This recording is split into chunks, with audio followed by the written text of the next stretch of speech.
Hello, everyone. It's Nicole D'Angelo for Star Citizen Addicts Anonymous. First and foremost, I want to apologize for spamming the Star Citizen Addicts Anonymous channel with a lot of Let's Play videos. That's not where they're going to live. I actually have them moving over to my Addicted Gamer YouTube channel. Now, there is a lot going on with YouTube Red, and I can tell you there's going to be significant drops in revenue for us, most of us smaller YouTube content creators. And that's what got me scared and me starting to do as many videos as I was doing. I would say about a week and a half into it, I realized that I was starting to overwhelm those of you that were here for Star Citizen with things that had nothing to do with it. I am very sorry for that. I am fixing that by creating a secondary channel for Let's Plays. You can see the link to that up there. So if you still want to continue watching any of my Let's Play videos, please subscribe over there.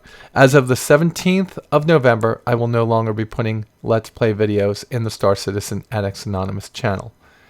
I want to thank you all, especially my patrons, and those of you that are here every week watching and sharing and viewing and putting up with the ads on this particular channel. I really do appreciate it. Thank you, and with that said, let's get right on to Bensday. Hello everyone, it's Nikki Batgirl D'Angelo here today with Benjamin Lesnick for another Bensday with Batgirl Ben. Hi Ben, how is moving been? Hey, a little bit stressful, but we're getting it done. How much longer? By the end of next week, we should be moved in, hopefully. Okay, I saw in ATV today you got your own office. Are you moving up in the world? Yeah, I got my own office finally. You're kind of like right there between Sandy and Toast. Is that true? Or Yeah. well, that's pretty cool. I know I'm next to Sandy, possibly sharing with Sandy. Possibly sharing with Sandy. Does Chris still have that same open door kind of office that he has at that location? I think it's more of a traditional office, although I haven't actually seen it. So. Okay. I like the fact that he was always there in the middle of everything. That was pretty cool. So we've had a couple of weeks, me, school, midterms and stuff, you moving, being alone, running the office without Chris there. How does the hierarchy go when Chris isn't there? Does everyone just listen to Ben, or does everyone have like different bosses and stuff for different pieces? Everybody has their own boss. It's pretty much on autopilot when he isn't here. Nobody wants to hear that. They want to know their structure. It's not Game of Thrones. We aren't fighting for the chair upstairs or anything. But there are a couple of VPs there, like you and Sandy, that run different parts of the company in that place, right? That's true. Okay, and Toast, who keeps everybody legally in line. All right, so that's good. Anything that you've done over the last 2 weeks that you had fun doing? Any movies you've seen? Any games you've played? No. What did I saw some. What movie came out last week? I can't remember now. You froze. Oh, am I back yet? Not yet. What happened? I'm not sure. I'm still seeing myself. Turn off your video and on. Let's see if that works. All right, let's off and then on. And you're back. Good, good. So did you see a movie in the last couple weeks? I'm trying to remember. I saw that Tom Hanks Bridge of Spies. Was it good? No, it wasn't great. Okay, that's what I was thinking. I saw the coming attractions, and I was like, oh, okay, they're overdoing the Tom Hanks thing. I got Spectre tickets for tonight. We'll see how that is. Awesome. And just over 2 months from now, or is it over a month from now, Star Wars? Yeah. Just waiting. Fandango tried to get those tickets. They were gone so fast. I don't think that they knew what they were doing putting them online. They should have had a raffle for them. Yeah, that was crazy. We spent like 2 hours here just reloading over and over until we got ours. Oh, God. I passed out. All right, so let's get into some of the questions that we have here. I'm going to ask you a couple from last week's that we missed because I didn't see them in the reruns of the shows you did last week, so it might have been there because I tried to spend time there, but I was really studying for my midterms. So Pappy wants to know, with the Starfarer selling fuel, what prevents the person from running away that owns the Starfarer? Like, didn't we ask this question once?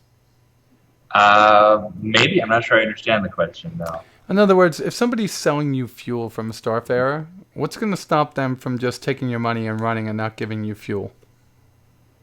Just the idea that they'd be breaking a contract. They'd be, you can then issue a bounty on them. You can send Okay. the police after them. Okay. And Same stuff that prevents us from doing that in real life. yeah, the same stuff, because there will be.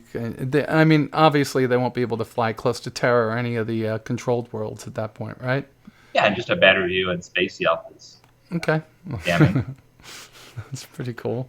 It's Amy's a trick list. that works once. Like, oh, I'm going to run away with the money. Like, okay, well, now you're the guy whose Space eBay feedback says. It's kind of like when I go to pick my classes for the next semester, I go to rateyourprofessor.com. I'll be at rateourstarfarerpilot.com. Pappy Boynton again wants to know, the Crucible is coming. Does it have multiple roles like other ships, or is it purely focused on repair? It's purely focused on repair, but it can also be used as a tug, which is repair connected. It's going to have some multiple types of repair jobs it does. So, for larger ships versus smaller ships, that sort of thing. So if we go out there and get like a really big ship, like we take down a Javelin, we could send out a couple of Crucibles there to tug it home. Yeah, you send them out to take it home, and you'd also have them kind of multiple Crucibles would patch up the hull in different places. Whereas for a single sea fighter, something actually brings it into itself, and you can work with it in regular gravity. Yeah, some people are going to say tug. Could they tug it home in subspace, in quantum space, or in jump holes? Yes, they're jump holes. Quantum space is TBD. But yeah, I guess it would have to be quantum. Okay, you'd probably have to figure out a way to get them situated around it. It would take more than one Crucible to do that, wouldn't it? I think so, yeah. Okay. Depending on the size of the ship. All right. Rob Felix wants to know, can we fly to Nyx when the baby PU comes out? Nyx is not in the Alpha 2.0 drop that's happening at a time I can't say when it is. But it is coming. I think they pretty much have that landing zone done. It's just a matter of getting it in. So the latest cake that you guys baked, was it edible? It was. I don't believe today's was viable. We had some kind of blocker. Actually, see, it sounds like you're getting close. Here. We're very, very close. I mean, you say very, very close, and I'm like, oh, it's tomorrow. The reality is, we can fix current issue, and then 10 more can pop up, and it can take another week, another 2 weeks. So we'll see, but we are getting there. Okay. We'll see. Week, 2 weeks. We'll have it before the end of the year. I think so. I hope so. I knocked wood. Oh, okay. I knocked wood for us. All right. Jeff Wiederhold wants to know, will we see more Xi'an concept sales? If so, will we get a heavy Xi'an fighter? I can't say. I can say there's more work being done on the Xi'an, but I cannot give any specifics yet. Okay, so is that because you're trying to hide things from us, or they're still in the works? You're trying to hide things? Okay, yeah. That's good. That gives people quite a bit to work on then. So that's kind of a definite maybe, possibly. We have at least one other that we'll need for Squadron 42. Okay, but there's a Xi'an transport that we always talked about, isn't there? Or in the early stages? I've heard of that. Okay, good. And that is something that we may or may not see in the future. We don't know. You're not telling us. Okay. Will we see democracy, maybe as in citizens voting for some kind of government that has direct influence on events in the game? Yes, we have. We have been talking about doing that for the UE stuff. Electing the next imperator and all that. All right, that is cool. And will the votes from the people that play the game actually come into play on that? Yeah. Okay. It would be something where players have an impact. Can we vote for Admiral Bishop for Chancellor or whatever you're going to call him? The Imperator? I guess that'll depend on what happens in the Squadron 42 story. See, I was trying to see if he lived. Never mind. For us alpha testers, it is quite difficult to test at all if we do not get information on how systems work. Now, I know that you guys are providing this, so I'm going to read the rest of this. For example, the new power system got implemented and instantly made some ship weapon configurations unflyable at first without us knowing even why. So, do you think, and the question is, Will you regularly provide detailed information on ship systems, how much power, which weapon? I know where he's going. Every weapon has a certain power draw, and every ship has a certain power amount. But right now, we don't know what those are. So when we go in to test the game, it's kind of like hit or miss the configurations that we come up with if they're going to work or not. Will there be more documentation or something in game that will let us see what the configurations actually draw before we launch the fighter and go into space and realize it doesn't move? There absolutely will be more documentation down the line. But I'll also say that one benefit from testing is seeing how, we're not giving you a QA checklist and, Right. Telling you to do the 500 different steps that our QA team does. We like to see how players play the game, which is as big a deal. So sometimes going into it without information is pretty beneficial to us, especially for power manipulation in particular. I don't know if you remember back to Wing Commander, but no one ever used the power system. They spent all this time, so there was no power manipulation in Wing Commander 1 and 2. Right. It wasn't 3. That's what I'm getting to. So yeah. X-Wing had a power system that everybody loved. Yeah. It was very simple, three columns. And the rest of the Wing Commander games spent a tremendous amount of time and effort trying to do their own power system that 95% of players never touched. So it's actually kind of beneficial to see, okay, how do you react to this new system appearing? Okay. When the game actually goes live, players won't read the manual. The average player won't read the manual. The people who are actually helping us test the game absolutely will read anything we put out, but it's also good to see how the average person comes to it. All right. To me, it sounds like something that should be built into the holo table. When I configure my ship, it should tell me how much power I have on one side and how much power I'm drawing. That just makes sense to me. But I understand we're still in testing, and what you're saying is that you're learning from us as much as we're learning from you. So I can see that as being a benefit. Absolutely. I mean, just the fact that players are confused by the power system right now is more beneficial to us than saying, okay, we've explained to you exactly how it works, and we see that you can use it. Okay. Because normally by the time a build goes out, we know that this system works with knowledge of it. All of our designers who have this baked into their head can go in and use it in their sleep. Seeing how an average person plays is big help. Yeah, I guess that works out. I know for me, it's like when I go and I jump into Elite Dangerous, I use the power system in there all the time. But I know it exists inside of Star Citizen. I just don't, to me it's too many button presses. I guess I have to put it onto one of my buttons on my X55. That will make it easier. So that's something I will work out so I can hopefully be one of those people that is in favor of a power system in the game, because that makes sense to me. All right. But by the time we launch, we will have all these systems. There'll be a flight manual and all the details. That makes sense. And I, for one, do like the manuals. And I'm looking forward to the written material that will be released by David Ladyman's group for this game. Yeah. I can't wait for that Tiger's Claw type thing to be in my box at some point.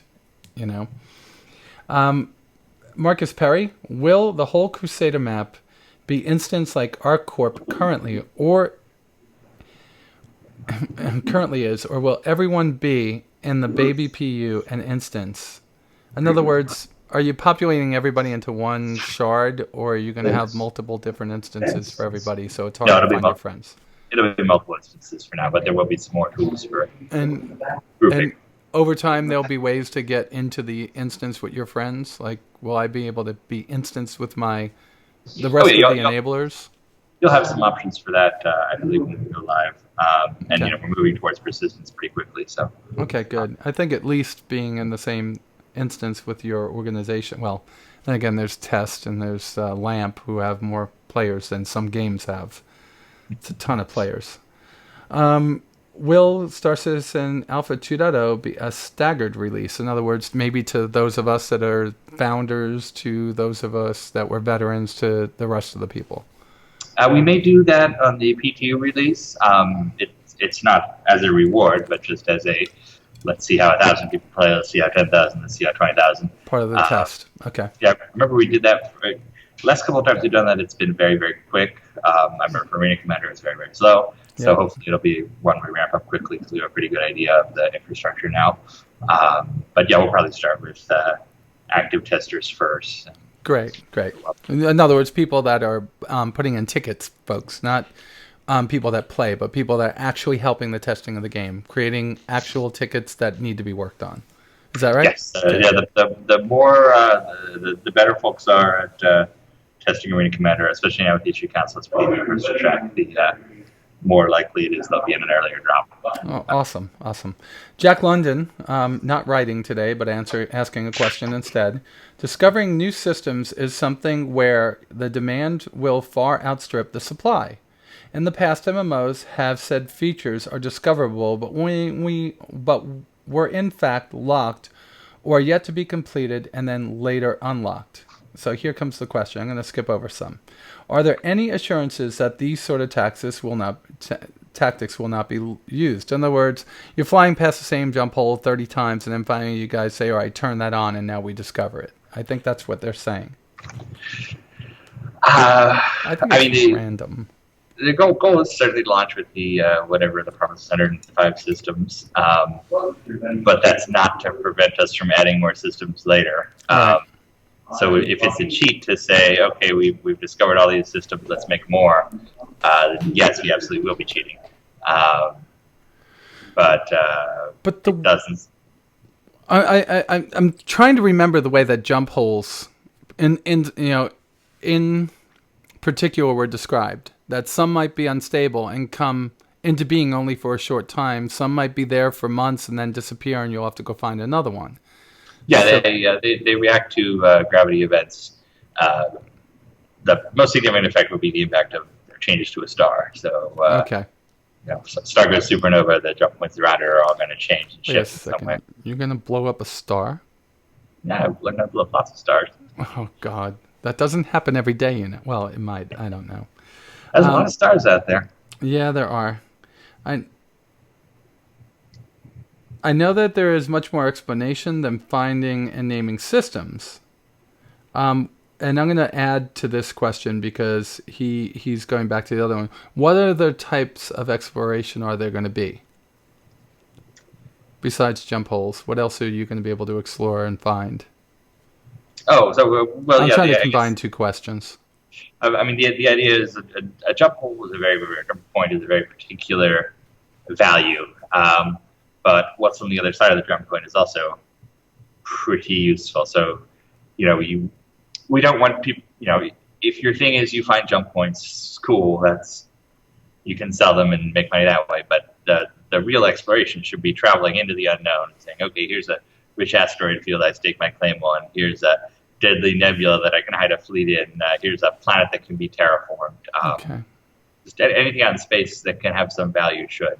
All right. So when Crusader is released, Crusader, which is one planet, a gas giant, and all the area around it and the moons around it, will that give us more of an idea of the expanse of what the PU is going to be? Because if that's one planet system, not a solar system, but a planet system, is that going to show us how big the actual solar systems might be? Is that going to settle a lot of people on how big this game is? I hope so. Okay. I hope so. Because I think once they see how big Crusader is, they'll actually understand how amazingly difficult it's going to be able to explore the whole system by yourself, right? Yeah, and just the idea that finding a jump point in 3D space that exists in such quantities is very, very, very, very, very difficult. Okay. All right. Now, when people are saying that there's only 100 systems, there's only 100 jump holes, that's not the case. There may be 10, 15, 20 per system. Some might be small, some might be big, some might be unstable, some might kill you the minute you go in there, right? Absolutely. So it's going to be a process a lot harder than what people think that, there's a million people playing, they're all going to disappear overnight, right? Yeah, I think people are going to be surprised at the scale because what we have for reference is Privateer 2, where a star system was 2 to 5 action spheres. Right. It was smaller than downtown Santa Monica in actual space. Star system's a lot bigger. Yeah, and I think that's going to help. Once 2.0 comes out, we're going to see that. Citizen Panda, I think pirates and traders will want to know if there will be ways to pull someone from Quantum Drive Super Cruise, perhaps with a prototype read illegal module for the Endeavor or some other module on any other ship. And with this, I'd say think about in specifically in TIE Fighter, the gravity well generators that would pull ships out of hyperspace. So are there going to be missiles or some kind of generator, or you're going to have to get into quantum space, chase them down, and shoot them? What is the way that you foresee us pulling people out of quantum drive or quantum travel to be able to interdict them? I don't have the final answer for you for that one. We talk about all of those as being options. My thought is it's probably going to be a balancing thing. Because one thing we're going to see with 2.0 is how people actually fight once they have the option to escape. So it should be a lot of our decisions will stem from how it works right now. I mean, right now, as long as your shields are up, you can quantum away. Okay. My question is, are people going to be abusing that to escape from fights they don't want to be in too often? And once we know that, we can say, okay, well, then there should be a different way to interdict. There should be. Okay. So we'll see. All right. That will be good to know. I'm glad that you're giving it thought, because giving it thought means that you're going to try to implement it in such a way that it makes sense and it works. And that's the thing that I like about Star Citizen so far. Voyager NL, which I think NL means the Netherlands, I think.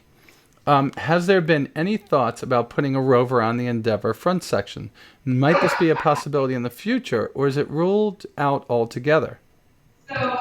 I don't think there's really room for a rover in the front section of the Endeavour. Yeah, the front section is really armored. I think people don't understand how armored the front section is. It's very small, right? And it has a whole it's got its own drive section, so it's a lot of that space is taken up. So it really is just crew quarters, right? Yeah.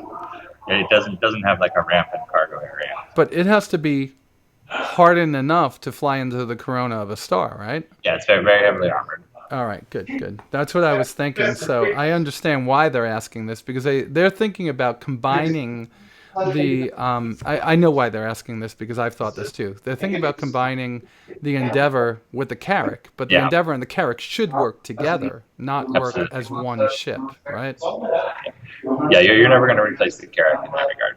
Okay, good. So random space is our last question today. Plug back in.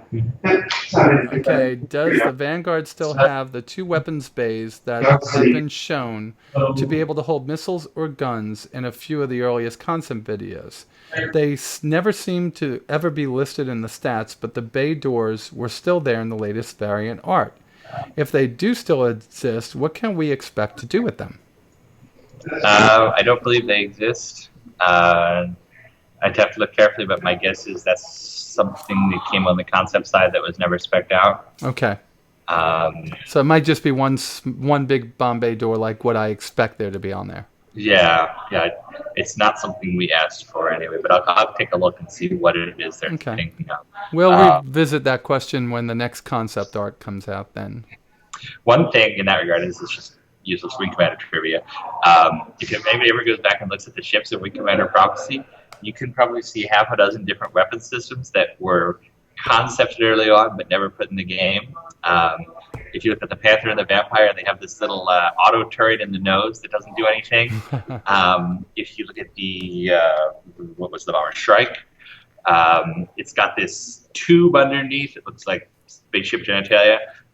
It was supposed to be a jamming beam. It does nothing in the final game. Oh, that's wonderful. You can see that the front actually it detaches, and it doesn't do it in the game. But it was supposed to detach and be a little fighter pod. So we'll have a million stories like that for our ships someday. Okay. And this will probably be one of them. Awesome. So anniversary sale coming up. Do you have an exact date that might be starting? We're kicking off on the 19th. So okay. We're in Austin next week, and then the week after we'll getting ready for a live stream and. anniversary sale. Without giving away a surprise, should we see any surprises there? Maybe a ship we don't know about going up for sale? Maybe something hitting our hangar? Maybe.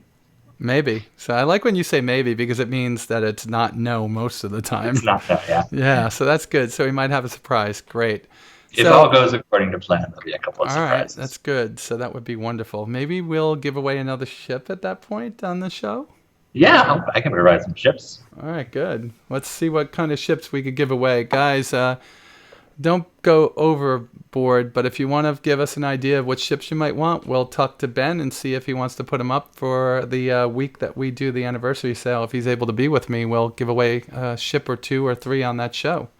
Sounds good. Thank you very much, Ben. All right, and with that said, Ben, thank you very much for all the time that you give us here at Star Citizen AA. Oh, sure thing. All right, and good luck in the move. I'm sure I'll talk to you next week if you're not involved with getting your office set up too much.